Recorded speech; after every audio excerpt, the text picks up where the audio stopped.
Hello, friends. We're back again. It's Fightful Overbooked, and it's time for everyone's favorite video. Here's why you're wrong. And I've got the only person I can ever be wrong with, and she's wrong too. I got Miss Kate Fabe. How you doing, Kate? I'm doing so well. What an introduction. How are you, Joel? After a few years, you kind of get used to it. We're here. We've started. We've had some banger episodes so far. I think we're going to keep doing it. If you're in the comments and you've pitched it to us, what you want to see us debate on Here's Why You're Wrong, keep letting us know what you want to hear us do, because we will get to it. I promise you we will. But for now, we had probably the third most important idea we ever could have had to do for this show. The topic is, well, why don't you introduce the topic?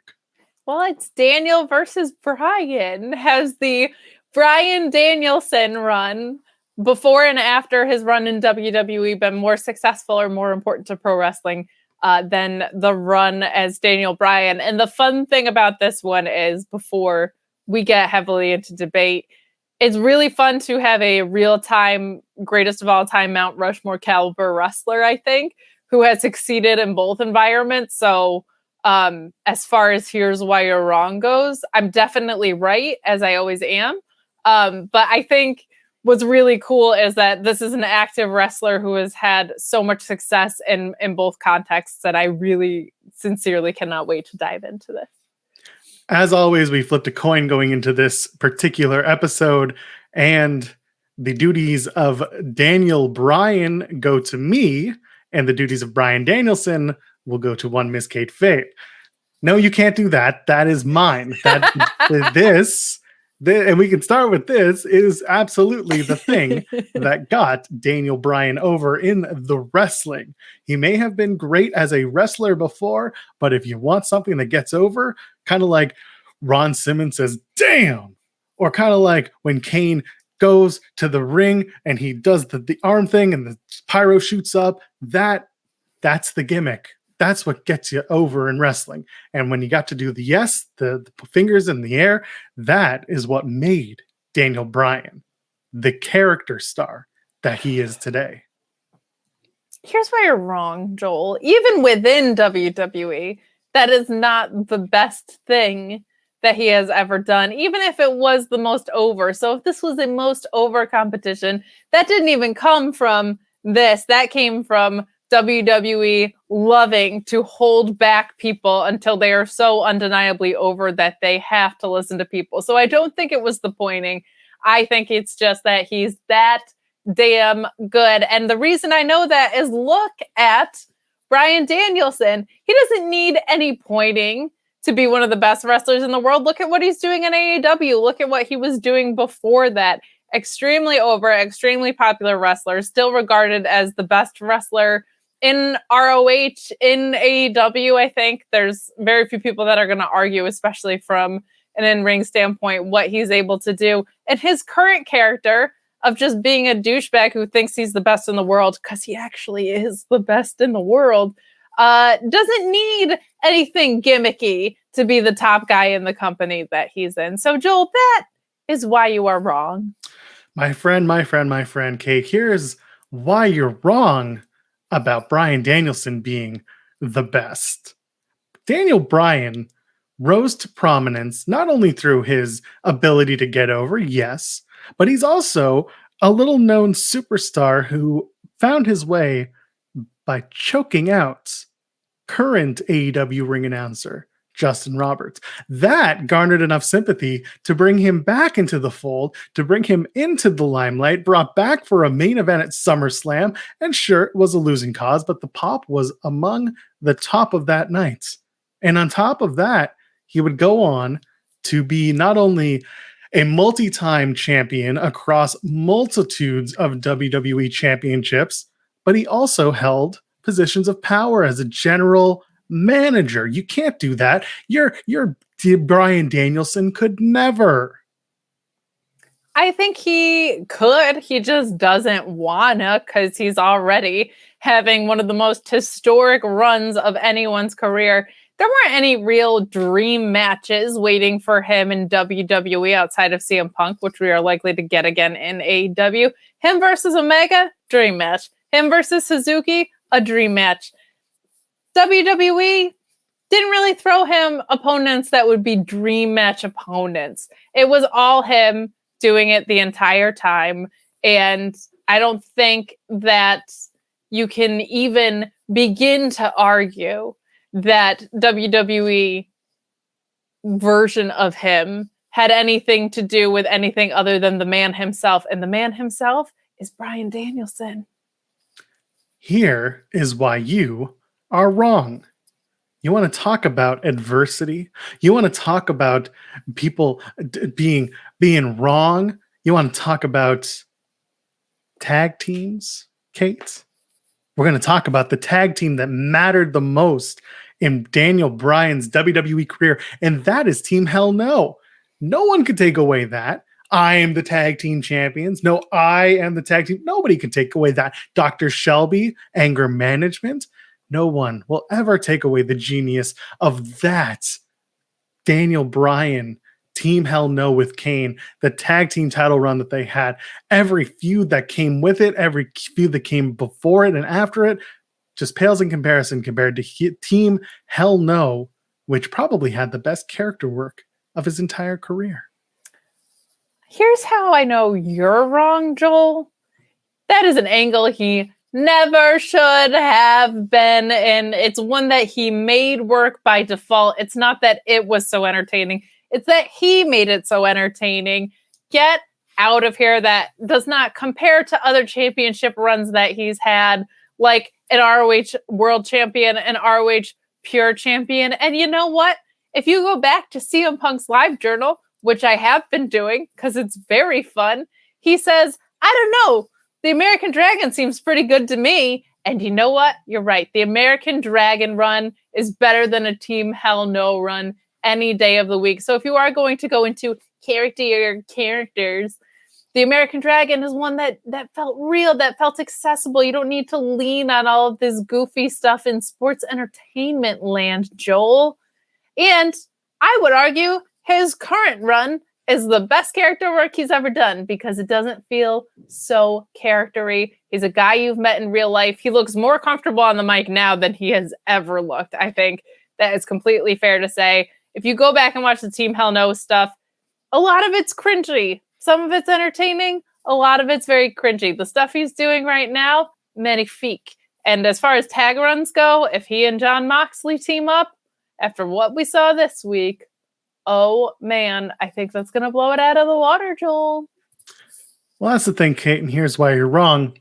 The reason why Bryan Danielson is so comfortable on the microphone in AEW, the reason why he's been able to carry this amazing promo on Wednesdays and Fridays is because of WWE.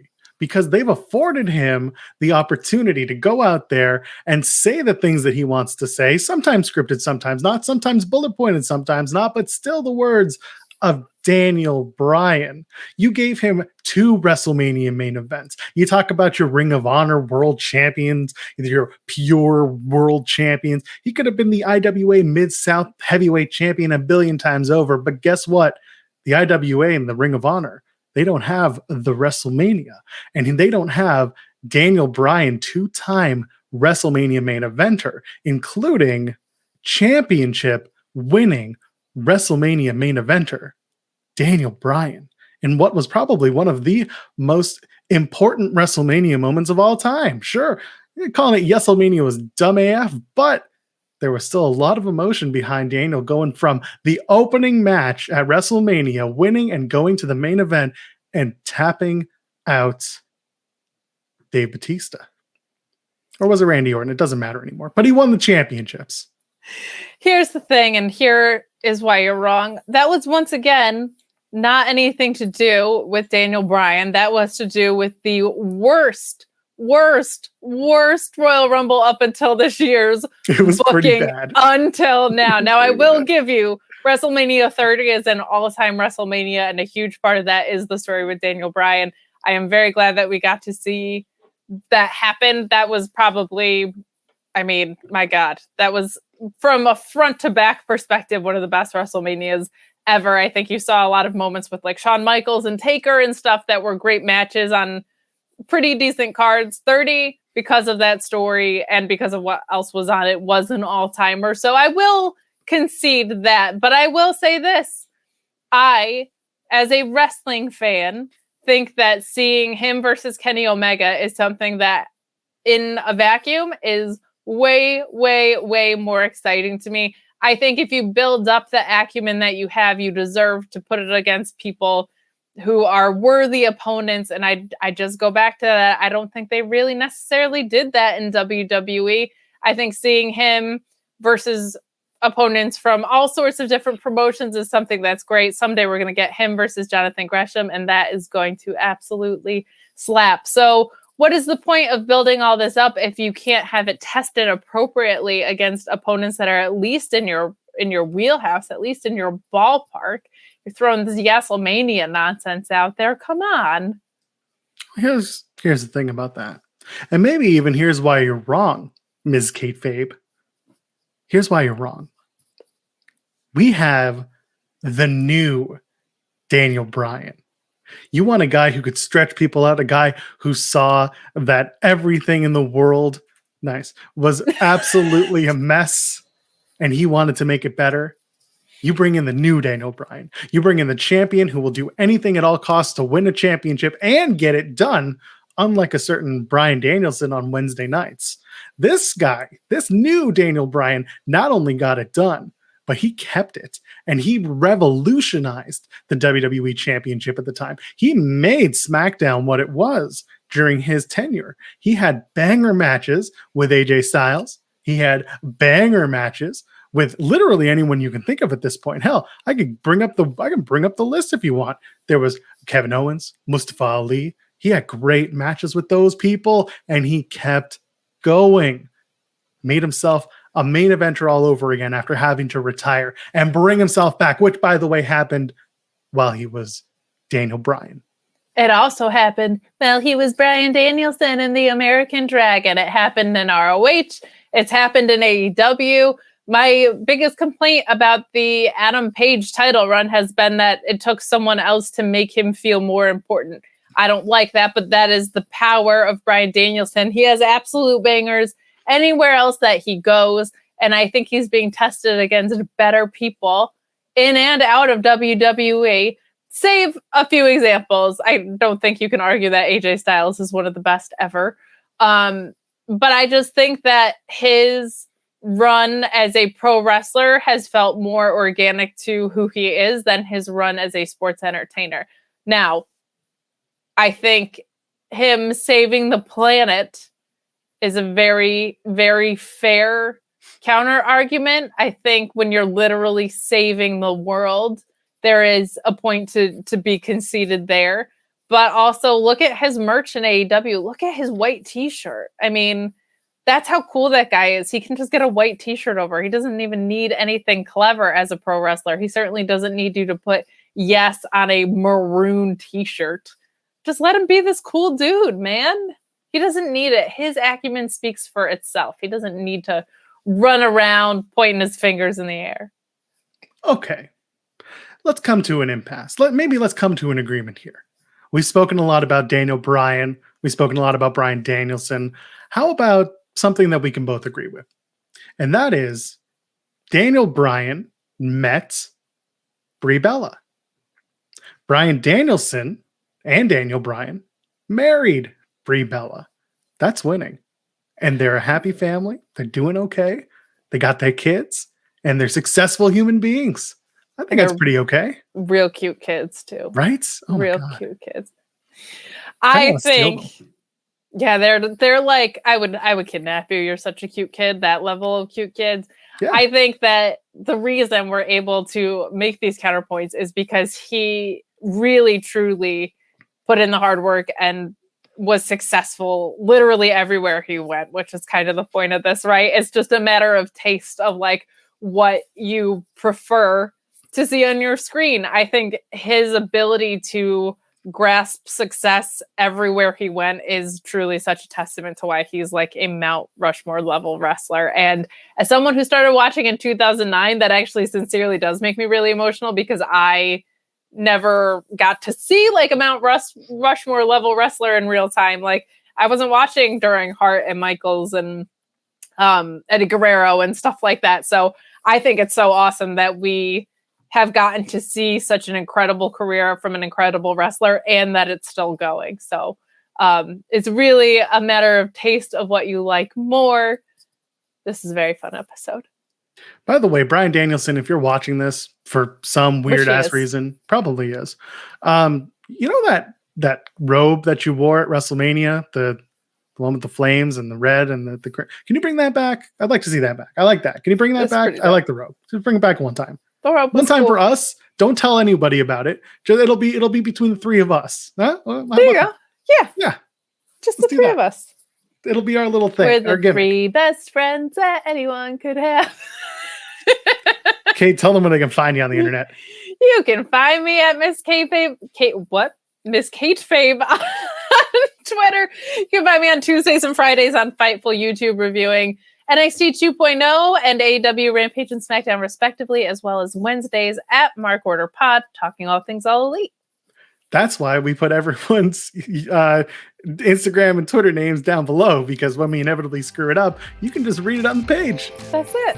That's right. It's youtube.com/Fightful Overbooked. Go to FightfulOverbooked.com. You can also check me out at Joel Pearl, JoelPearl. Ladies, gentlemen, friends beyond the binary, new content every day here. And we'll see you in the next one.